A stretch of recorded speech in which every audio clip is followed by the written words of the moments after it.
I'd like to welcome everybody today. We've got Marc here. He's with the Taylor Road Show. We're going to play a couple of chords here, have a little fun, and then we're going to talk a little bit about what's going to happen tonight here at Hermes Music, because we love music.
Marc, sounds great. Sounds great. Dude.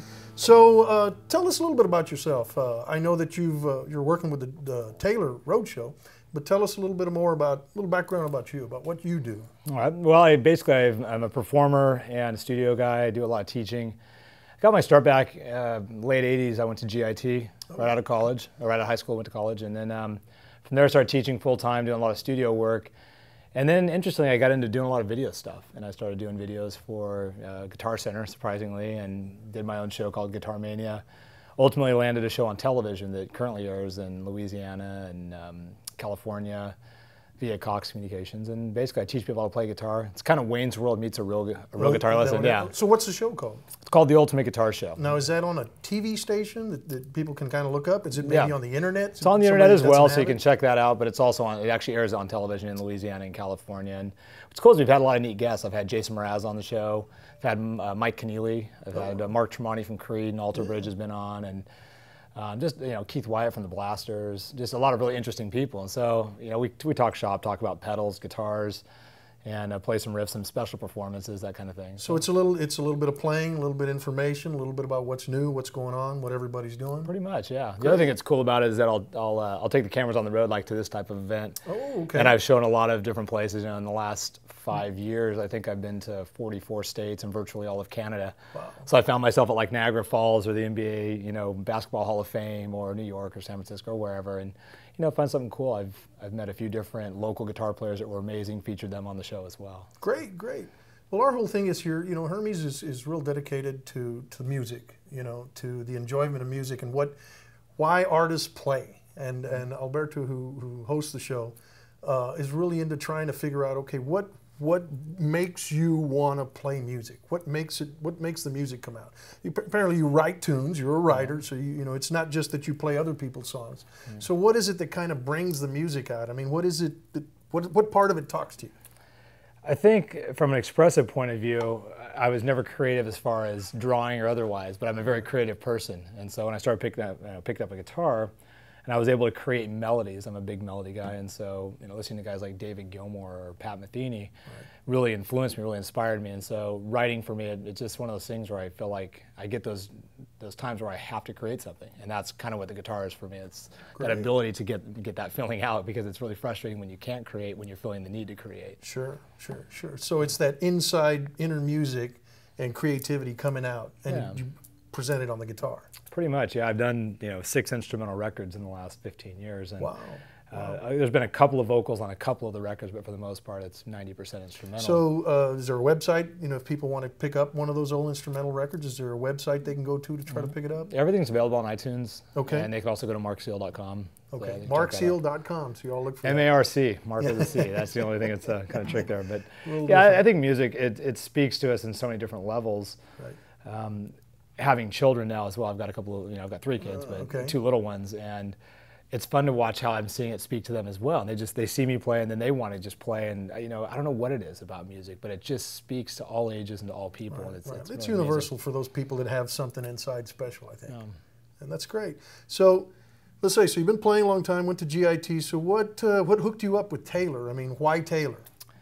Interesting. Okay, it was one of those. My whole career, in all honesty, has been one fluke after another, so to speak. I never set out to do television. It's kind of the music business, right? It really is. I mean, I never set out to do television. That's kind of the main thing I'm doing. I've been scoring a lot of infomercials, and I've done a few movie scores, and just stuff I always saw being a performer, being on stage and writing and doing that stuff. But Taylor was one of those things where I went down to get an 814 from the AR guy at the time, Bob Warbonis, and he was a connect to another friend of mine.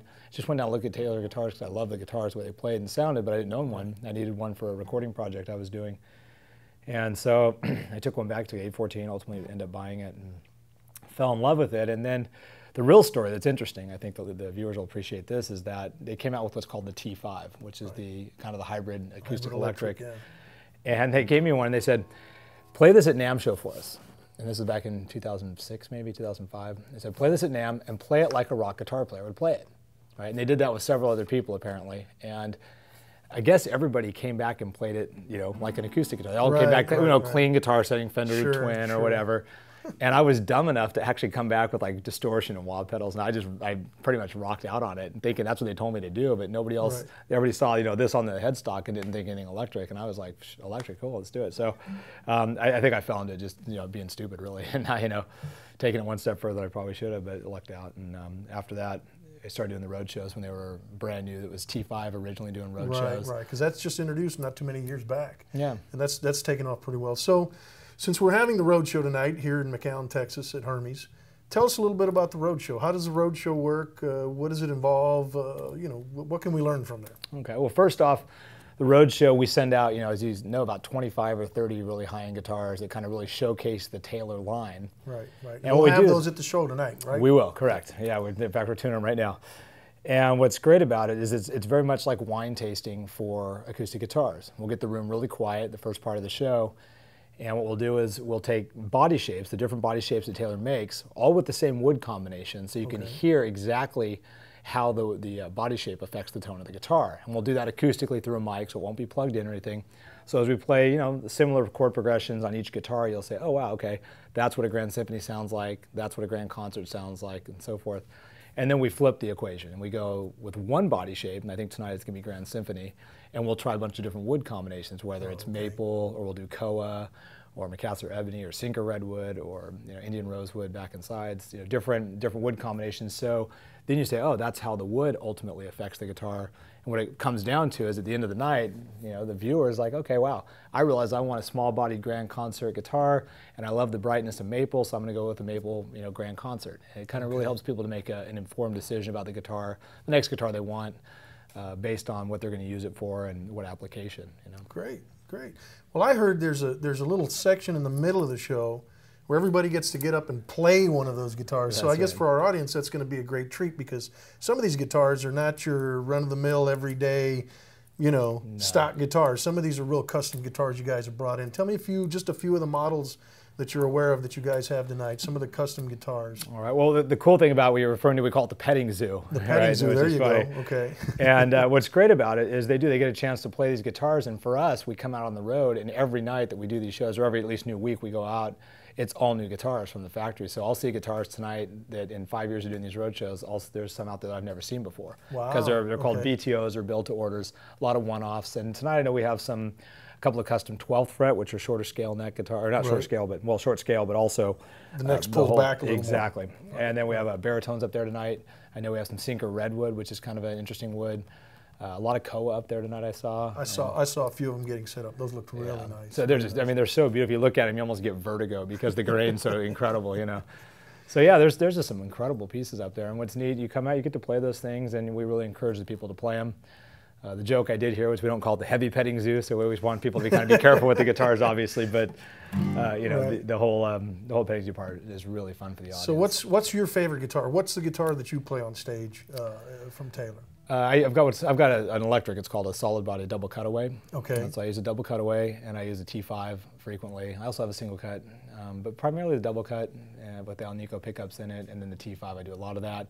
And then my acoustic guitar that I play primarily is what's called a Grand Concert 7, which is a smaller bodied guitar with cedar top and Indian rosewood back and sides, short scale neck, really easy to play, a real intimate instrument. Now, do you mic up or do you use the pickup that's installed? Because you can talk a little bit about how the pickups are installed in Taylor's, which are different than most every other acoustic out there. I'm familiar with some of the other brands, but I know that Taylor has their own unique system of how they do the pickup system. So maybe just want to recap that a little bit for people. Yeah, when I play live, I definitely use the expression system, which is Taylor's proprietary system. And what it is it really is the best onboard way to amplify an instrument. Okay, microphones. There's no better way than to put a microphone in front of a guitar. That's the best way for recording and otherwise. But on stage, that's not always practical unless you're going to sit in one spot and it's real quiet and all that, right? So what they did was they created a pickup underneath the neck, because they have a neck pocket under there. And they've also got what's called a body sensor that attaches to the top of the guitar here. And it really just picks up the vibrations of the top of the wood. So it's actually given the unique characteristics of that piece of wood as opposed to a traditional piezo, which is under the saddle, has a bigger frequency response. And then what's really cool is we didn't have to drill into the top here and create that big barn door thing they talk about. But we were able to put 3 little holes here and have your bass volume or bass treble and volume right on the front here, really easy to deal with. And it just sounds exactly like the guitar does acoustically. It just sounds like, louder when you bring the volume Well, up. it seems like there's more sensitivity with the wood and how you play it than other guitars. Yeah. That well, kind of makes sense. Yeah, I think so. I mean, I think the way Taylors are built, they place a huge emphasis on the wood combinations and all that stuff. And so they want, my understanding was Bob really wanted to hear the wood appointments on the guitar come through the expression system. And that just wasn't happening with the piezo pickup. So we need something more high fidelity. Something and a little, and they could call their own. Exactly. All right. Great, great. Well, this is Marc Seal from Taylor Guitars. He travels all over. You can see him on the internet. You can find him on the web. And you can find him tonight here at Hermes. Because we love music, he's going to be helping us out. And so we look forward to seeing you guys come out tonight. If you missed the show, we'll try to get it for you online. And we're going to play a little music here just to leave the show and thank Marc for being here. All right, you guys enjoy. Have a good night. How about a little G blues? You want a solo? Yeah, let's do so.